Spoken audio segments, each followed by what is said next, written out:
দিল্লিতে ট্রান্সফার হবার পরে 5 তলার এই ফ্ল্যাটে যখন প্রথম এসেছিলাম, তখন সারাদিনের খাটুনি আর তনয়ার আমাকে ছেড়ে চলে যাওয়ার কথা ভাবতে ভাবতে যখন পাগলের মতো লাগতো, তখন ফ্ল্যাটের ব্যালকনিতে লাইটটা নিভিয়ে এসে বসতাম, মোবাইলে মান্নাদের গান চালিয়ে দিয়ে। হালকা বাতাসে মোবাইলে আস্তে করে চালানো গান মনের ক্ষততে প্রলেপ দিত নাকি ক্ষত আরও দগদগে করতো তা জানি না। তনয়ার সাথে দীর্ঘ 7 বছর সংসারের সম্পর্ক শেষ হয়ে যাওয়ার পরে আর কাউকে নিজের জীবনে প্রবেশ করতে দিইনি। সত্যি বলতে কি, ভালোবাসার ওপরে বিশ্বাস উঠে গিয়েছিল একদম।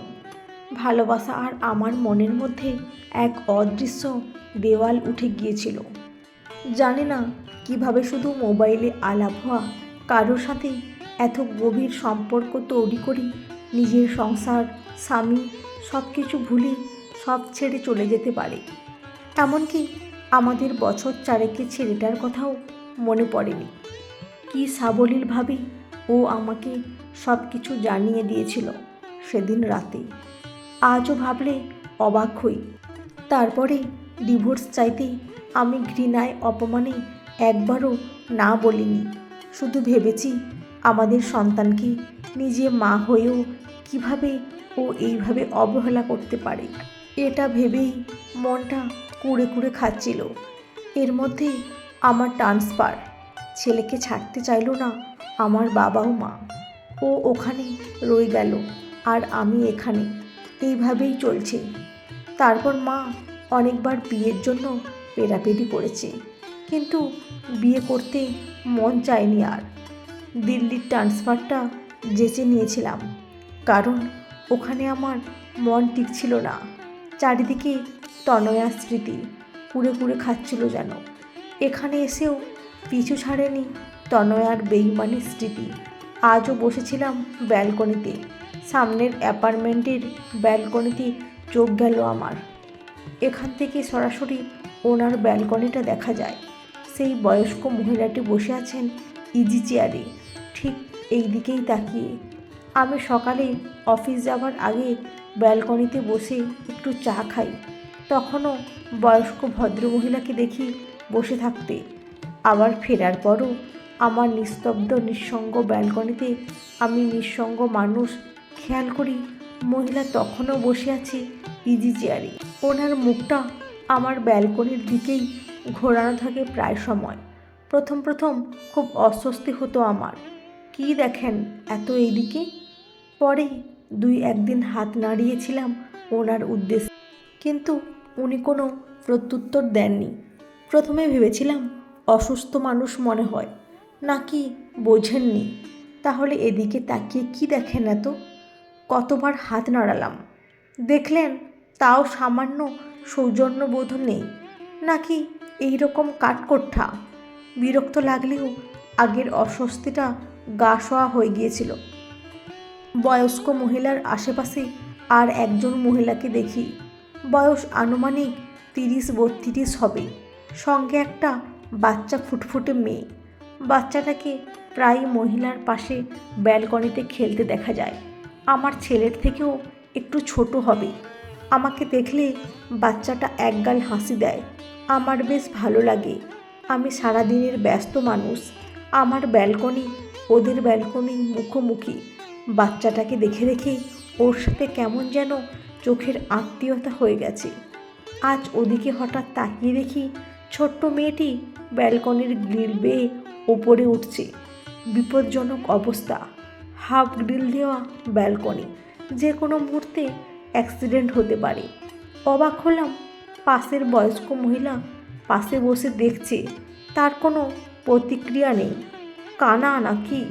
ভীষণ রাগ হলো আমার, এত কেয়ারলেস।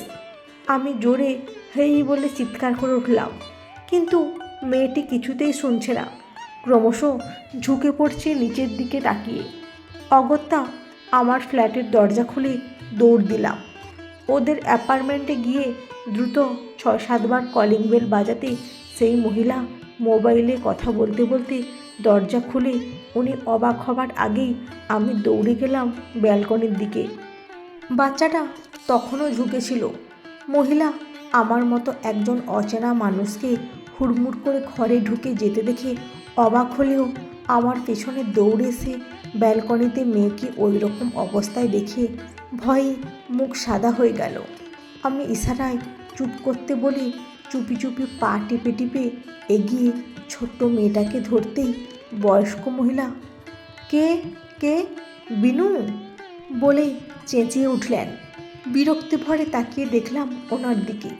ততক্ষণে মহিলা এসে বাচ্চাটাকে আমার কোল থেকে নিয়ে আদরে আদরে ভরে দিলেন।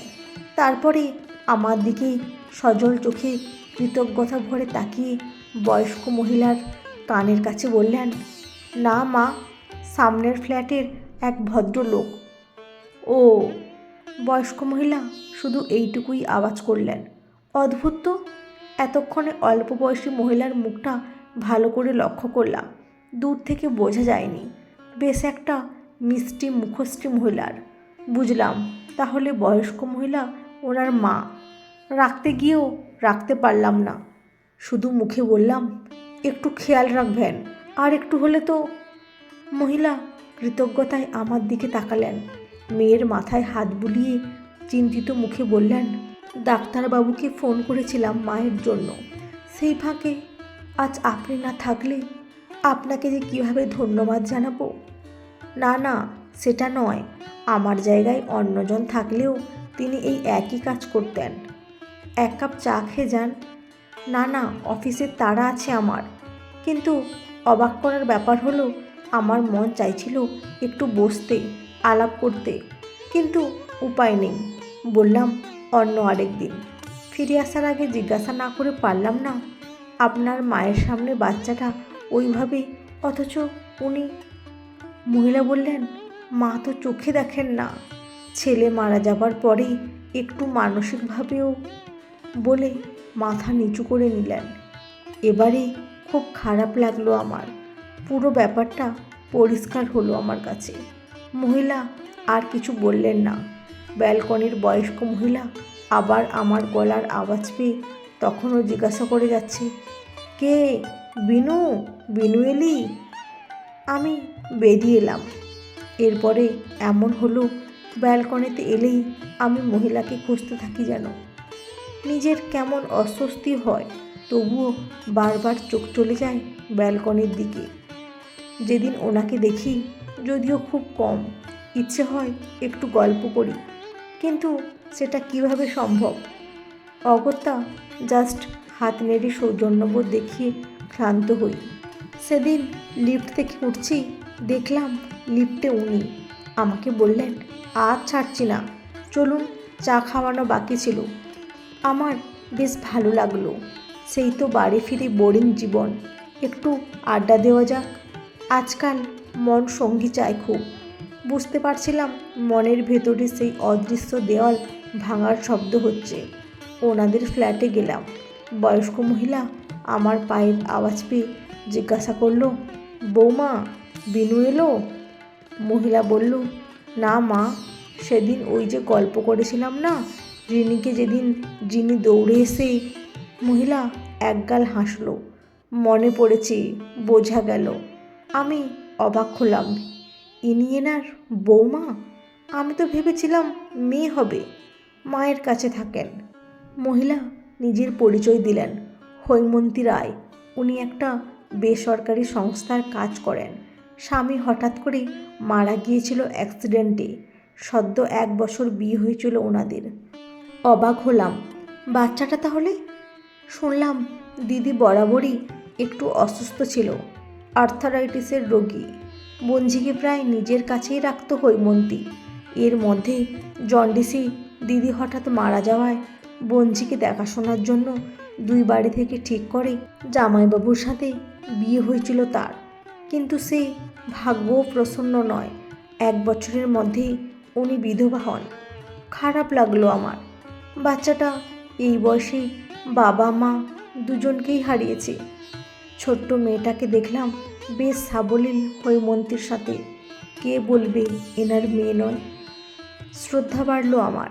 শুধু ভাবছি, অন্যের সংসার সামলাতে গিয়ে কীরকম নিজের জীবনের সুখ দুঃখ বিসর্জন দিয়েছেন হৈমন্তী দেবী। এখন এই ছোট্ট মেয়ে আর অন্ধ শাশুড়ি নিয়েই জীবন তার, আর কর্তব্যর বেড়াজাল। তবুও সদা হাস্যময় মুখটা দেখলে মনের মধ্যে একটা পজিটিভ ভাবনা তৈরি হয়। হৈমন্তী খুব শান্ত, ধীর স্থির। ওনার মা আমাকে বিনু বলেই ডাকেন আজকাল। মেয়েদের প্রতি যে একটা বিতৃষ্ণা তৈরি হয়েছিল আমার মনে, হৈমন্তীকে দেখে সেটা লাঘব হচ্ছিল ধীরে ধীরে।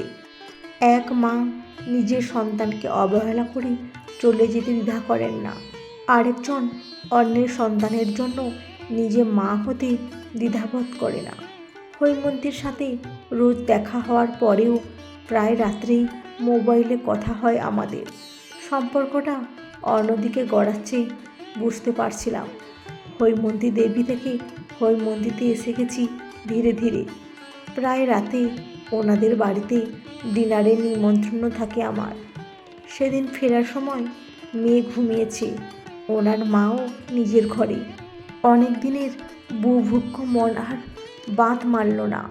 ওকে কাছে টেনে নিয়ে ওর কপালে চুমু খেয়ে বললাম, ভালোবাসি।